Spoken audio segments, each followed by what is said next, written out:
Well, this leads our bulletin. The South African Revenue Service has announced that it has collected 1.85 trillion rand in tax revenue collections during the 2024-25 financial year. It notes that the revenue exceeds the budget estimate by 8.8 billion rand. SARS Commissioner Edward Kieswetter pointed out that the positive performance in revenue collections was achieved despite a challenging economic environment characterized by low economic growth, declining imports and logistics constraints, among other challenges. Let's get the latest now from our economics editor, Tshepo Mongwai. Tshepo, very good afternoon to you. Interesting remarks there by SARS Commissioner, noting, of course, the positive performance despite economic challenges. This announcement also coming at a very interesting time in our country. Absolutely. Good afternoon, Nati, and to the viewers. We know that, there's been a lot of challenges economically, and even the targets that SARS managed to achieve were revised slightly downwards because of factoring in some of the current realities. The Commissioner, I must say, he was frank about some of the challenges. There were some areas in terms of tax revenue that did not do so well, but nonetheless, they've managed to achieve what was given by the National Treasury as the revised target. But for more, we are now joined by the Commissioner himself, Edward Kieswetter, just to take us through some of the highlights of what you have delivered earlier on with regard to the tax revenue. What were some of the most important highlights, particularly given this challenging economic environment? Well, of course, when the Minister in February a year ago announced the estimate of 1.863 trillion, it assumed certain economic factors. It assumed that the GDP would grow, it assumed that wage bill will grow, it assumes that imports will grow, it assumes that fuel consumption will grow, and these are all factors that create tax revenue. So when in fact we are now a year later, we know that GDP is lower than what was thought a year ago. The wage bill was assumed to it would grow at 8.4%. It actually grew less than 5%. We know that fuel consumption is down year on year by 10%. We know that, in fact, instead of growing by 6% year on year, imports declined by 1.3%. So those are the negative factors. We also had some positives, so let's also mention that the biggest positive this year was withdrawal from the two-pot system, which we thought initially we would get just over 5 billion. In the end, we got over 11 billion. And so we've had some positives, but the biggest factor that ultimately produced the 1.855 trillion rand that SARS collected is the focused drive on compliance work by SARS. It is that work that collectively has contributed over 300 billion rand of revenue which would otherwise not be in the fiscus. And we can break that down as we did during but I think maybe two numbers that would be of interest to South Africans is the first. We are quite proud to say that by using data science and artificial intelligence, we are able to detect a high risk return where taxpayers may want to claim a refund that is not permissible or even fraudulent. We have been able, by using AI, we have been able to prevent impermissible outflow of refunds of 103 billion rand, a third of the revenue that was contributed through our compliance program, and of course 91 billion rand of debt from our focused debt recovery work that we do. Those are just two examples of ultimately millions of little things that we do that produces the additional revenue. So we're really proud to announce a revenue that has exceeded the revised estimate of the Minister by almost 9 billion rand, and that augurs well for the fiscal framework. But Commissioner, if one had to use the original estimate of 1864, one would say that you would probably have missed the target. No, well, first of all, we don't have a target. Secondly, it is an estimate based on economic assumptions. If those economic assumptions don't materialize, we've not missed it. We've just performed in an economy that behaved worse than what we thought it was. So I think it's a false narrative to say SARS has missed its target, because there is no target. It's an estimate. What ultimately is delivered will depend on what actually happens in the economy, as well as the work that SARS does. Let's look at the refunds, 447 billion, and there were a lot of concerns that this is one area that one needs to look at very closely to see how you dealing with those refunds. We understand this is one of the fastest growing item in terms of your expenditure. Where does it put you? Well, I think, first of all, what is really pleasing is that no one can accuse us of holding back refunds, because refunds is actually growing faster than any of the other items. So we are administering refunds with, as far as we can, within the turnaround time that the law permits us to do. But the law also requires us to verify any high-risk return that may give access to a taxpayer of a refund that they're not entitled to. The fact that we could disallow more than 100 billion rand of refunds tells you that there is risk to the fiscus. And so in the way that we manage refunds, we have to balance providing a taxpayer with service whilst balancing that with the risk to the fiscus. We think we have achieved that in a substantial way. What's also pleasing is that over 400 billion rand of refunds into the economy means that that has a multiplier effect. It's over 6% of GDP. And so that money that flows back into the economy continues to lubricate the wheels of the economy.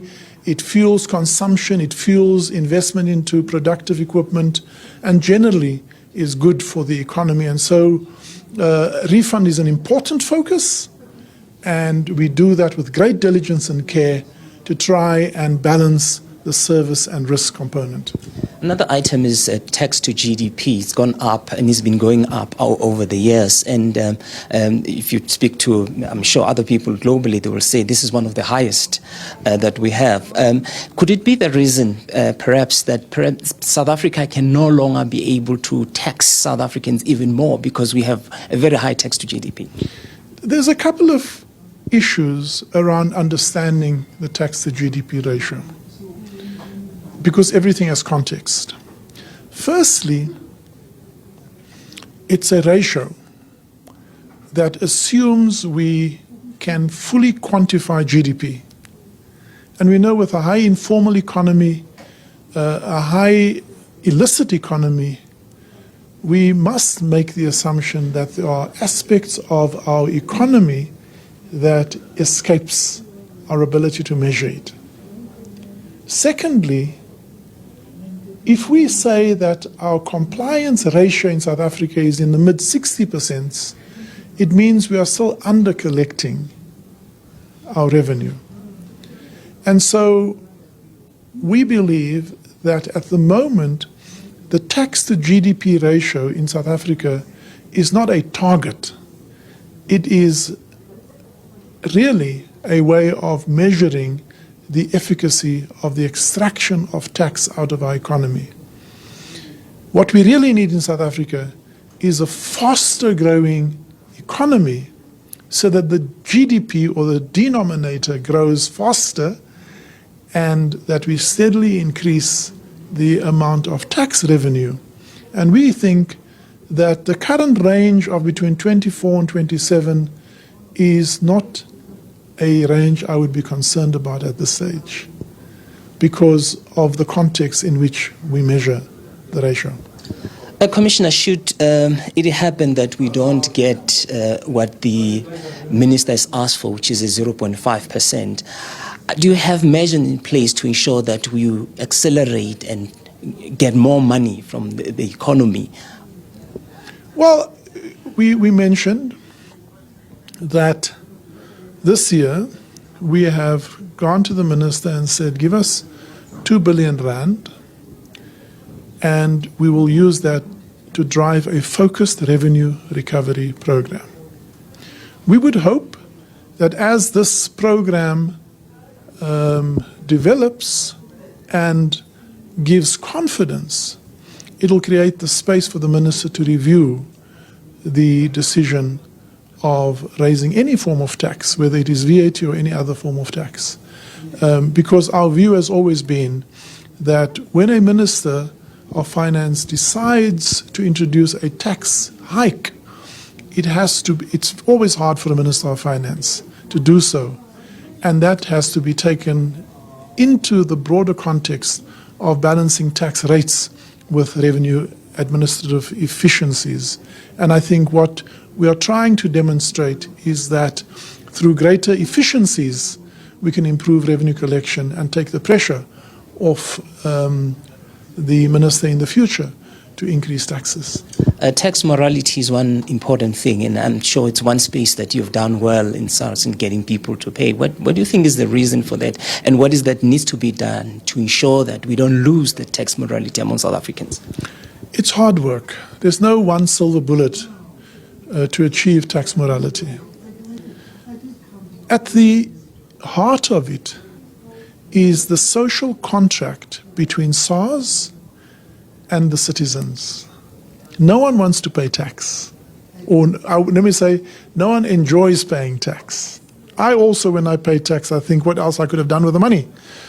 But we accept our civil responsibility and we make this contribution. What we expect in return is a revenue administration that is transparent, that behaves professionally, competently, and beyond any reproach. If a taxpayer understands that SARS acts without fear, favor, and prejudice, they learn to trust us. Their attitude towards compliance improves. If we improve our service, we are more likely to get a positive response. And you've seen today all of those indicators over the last 5 to 6 years have steadily increased. Just think about it. In 2019-20, trust in SARS at 48%, today 77%. Attitude towards compliance, 66%, now 77%. Service, 54%, now over 80%. And so you can see these are what we call the measures of institutional integrity. And as we slowly build and work on those, which comes with clear intention and deliberate action, we believe morality will over time improve. Tax compliance is also important, and I know there's a suite of measures that you've put in place to ensure that there's compliance, and one of them is lifestyle audits. Just update us in terms of how are you doing on that front? Well, so lifestyle audits is really about looking at unexplained wealth. What does that mean? A taxpayer is either not registered, but if we look from data sources available to us, asset registers, financial flows, we can see that taxpayers have economic activity that suggests they are not disclosing their income. And so we have some predictive modeling using AI to identify taxpayers who are either not registered but have high economic activity, or who are registered but don't file and have high economic activities. So these are two of the measures we take to identify a mismatch between what people disclose they earn and actually their lifestyle and the assets they've accumulated. And so we've introduced the notion of lifestyle audits, but with the introduction of data and AI, our ability to detect such individuals have significantly improved. Final question is on the personal income tax. I mean, we see on that front, it didn't perform as good as you would want it to be, and there are a number of reasons. Can you just take us through some of them? Well, I mean, as I said, firstly, on the negative side, the initial estimate was it would grow at 13.8%, But that was off the understanding that the wage bill would increase by 8.4%. The actual wage bill has grown by 4.6%.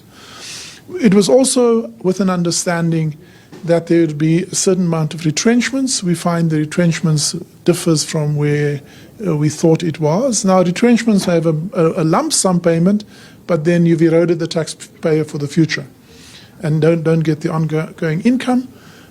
We also find that in terms of job creation, if we think that X number of jobs will be created and actually net jobs are destroyed in a particular segment, as we've had across the segment, then we find that your taxes on wages, because that's what it is, doesn't grow as fast as you want to.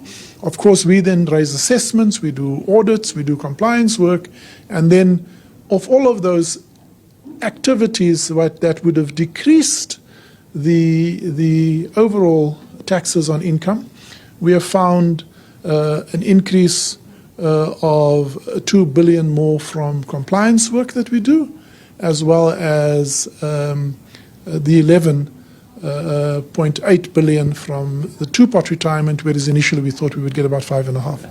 Thank you very much. That's the Commissioner of SARS, Edward Kieswetter, on today's preliminary results for the financial year 2025-2026, outlining some of the 2024-2025, sorry, outlining some of the measures in place that they have put in place to ensure that we continue to raise enough revenue for the country. With that, it's back to you in studio.